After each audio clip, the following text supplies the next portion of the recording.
Mga boss, alam nyo ba na may isang malaking scam na dumadali sa milyon-milyong mga teacher, nurse at iba pang mga profesional? At ang utak sa scam na to ay walang iba kundi si dating Senador Antonio Trillanes. Ang scam na tinutukoy ko dito mga boss ay yung Continuing Professional Development Law of 2016. Ngayon ipapaliwanag ko kung bakit ito naging isang scam. Noong 2016, naisabatas yung Republic Act 10912 o mas kilala natin sa Continuing Professional Development Law. Ngayon sa unang tingin, okay naman yung objective ng batas na to.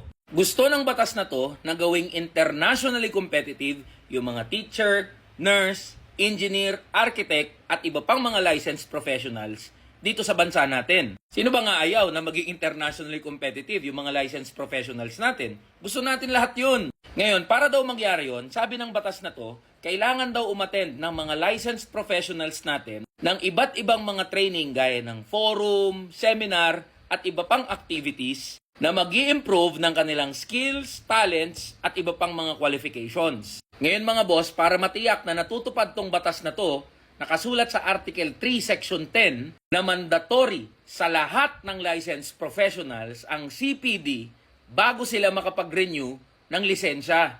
Ngayon, may required number of CPD units ang bawat propesyon na dapat makuha bago sila makapag-renew ng kanilang PRC license. Dito na papasok yung scam part mga boss. Makakakuha ka lang ng CPD units mula sa mga CPD accredited institutions na nagpo-provide ng forum, seminar at iba pang mga activities. At hindi libre yan mga boss. Bawat seminar, bawat forum at bawat activity, libo-libo ang kailangan na gastusin ng mga PRC licensed professionals para lang makakuha ng kakaunting CPD units.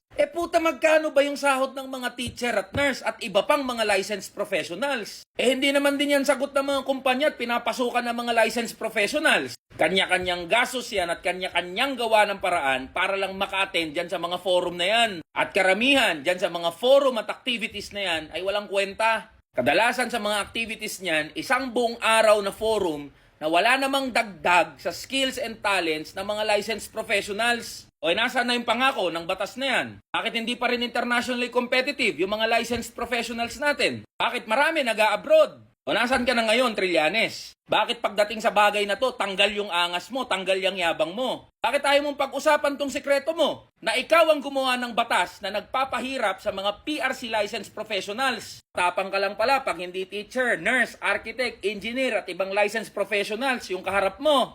Tatakbo ka pala na mayor ng Caloocan sa 2025. Hindi pagiging mayor ang bagay sa'yo, Trillanes. Dapat sa'yo maging tanod. Mga taga-Caloocan, iboto nyo yan si Trillanes bilang susunod na tanod dyan sa city nyo. Nang makapagbayad yung gagong yan sa kasalanan niya sa lahat ng guro, nurse at mga licensed professionals dito sa bansa natin. Antonio Trillanes for tanod ng Caloocan.